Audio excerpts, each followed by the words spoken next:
Greetings of peace and thanks for tuning in. May the peace and blessings of Allah be with you. So in these videos we prepare for the arrival of Imam Mahdi as well as the return of Jesus. Peace and blessings be upon them. And they're also known as the Mashiachs in the Jewish tradition. So in this video we're going to be looking at the importance and the greatest goal of this present life is to have a relationship, a connection with Allah, the unique creator of all that exists. As Allah says in chapter 3, verse 14 through 15, and I seek refuge in Allah from the rejected shaitan. It has been made fair seeming to the people who love of the desired things, comprising women, sons, stored up heaps of gold and silver, well-bred horses, cattle, and tilth. That is the provision of the present life, whereas with Allah is the fairest goal of life. Say, shall I inform you of something better than these?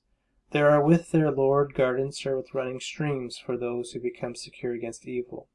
There they shall abide forever, and there will they be righteous companions, perfectly purified, and above all they will enjoy the good pleasure of Allah, and Allah is mindful of His servants.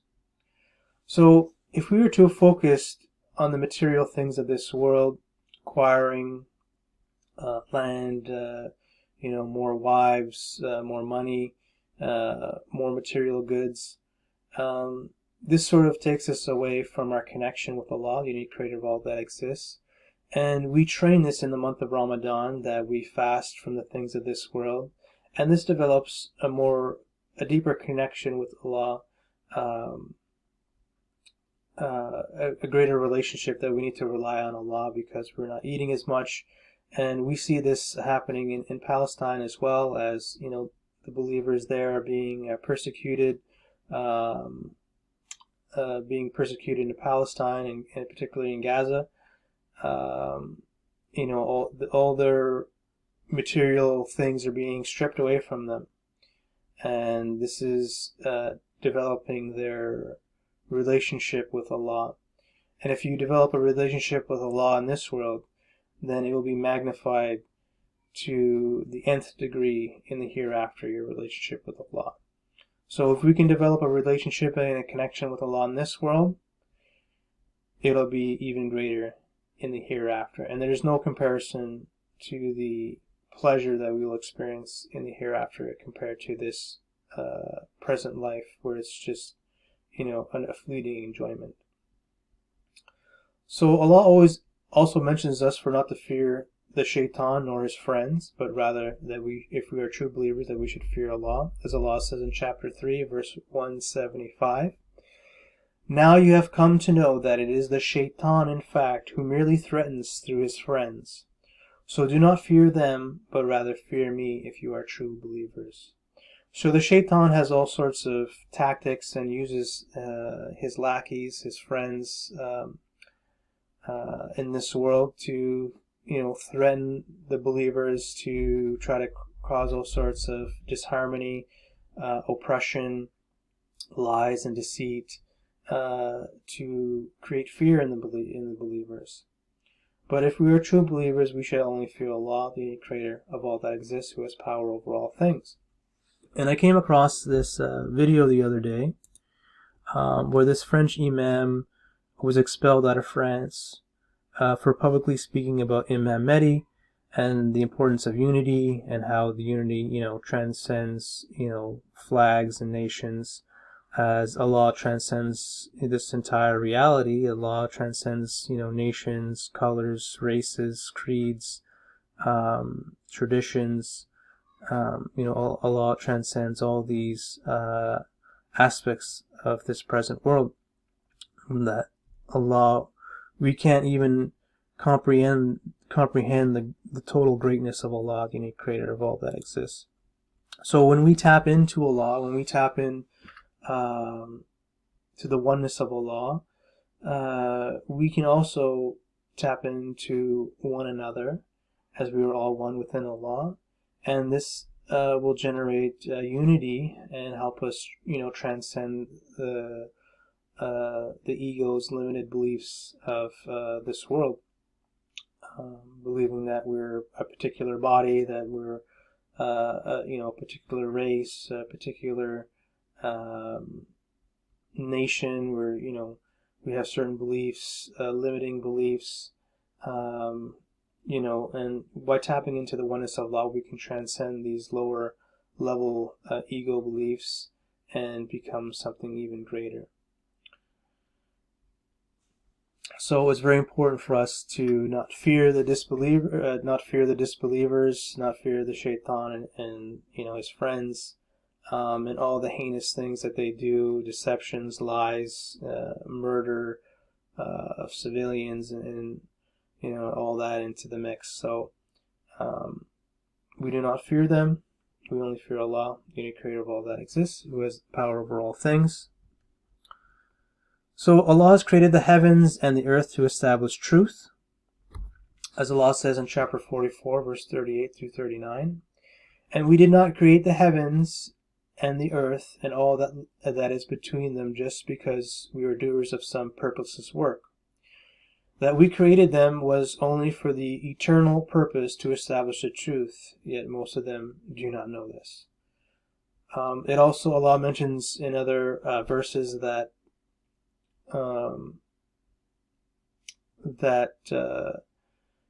the sole purpose is to perfect the light of Allah, that we are all one, we are all the lights of Allah, you could say, as a metaphor, and that this worldly life, that we do go through struggle here, but it's yet to establish the truth, the oneness of Allah, and to understand the higher truths of reality. So Allah compares a holy word to a good tree. So Allah in chapter 14, verse 24, verse 27, have you, O reader, not considered how Allah compares a holy word to a good tree, whose each root is firm and whose very branch spreads out to the very sky? This tree goes on bringing forth its fruit at all times by the leave of its Lord, and gives excellent descriptions of things for the people, so they may take heed. And the likeness of an evil word is an evil tree, which can be uprooted from above the earth. It has no stability. Allah strengthens those who have believed with the true word firmly established both in the present life and in the hereafter. Allah perishes the wrongdoers, and Allah does whatever He will. So Allah uses a metaphor here that, speaking good holy words, like Allah's words in the Quran, is like a firm tree whose roots are very spread out and very strong, and its branches reach up to the heavens. And an evil word, which is done by the shaitan and his friends, is like an evil tree. And there's no stability, there's no foundation within lies and deceit and deception. And that they can be easily uprooted. As Allah mentions in another verse in the Quran, that the strategy of the shaitan is very weak. And we see the weakness of the shaitan's strategy in the world today, that the nations that are shaitanic, satanic, they're losing in all aspects of military success, in the propaganda arena, the popular the world opinion and things like that. We see how they're failing on all these different fronts, and their lies and deceit will only make their uprooting happen even quicker. So when Allah clear messages are recited to them, you will notice an expression of disapproval on their faces of those who disbelieve. So Allah says in chapter 22, verse 72, and when our clear messages are recited to them, you will notice an expression of disapproval on their faces of those who disbelieve. They would almost assault those who recite our messages to them. Say, shall I then inform you of something even worse than this which hurts you? It is the fire. Allah has promised it to those who disbelieve, and what a vile resort it is. And we can see the disapproval of the French disbelievers for expelling this Imam speaking the truth about Imam Mahdi and the unity of the believers and the oneness of Allah, unique creator of all that exists. So these are some of the things I wanted to mention in this preparation of the arrival of Imam Mahdi, as well as the return of Jesus. Peace and blessings be upon them.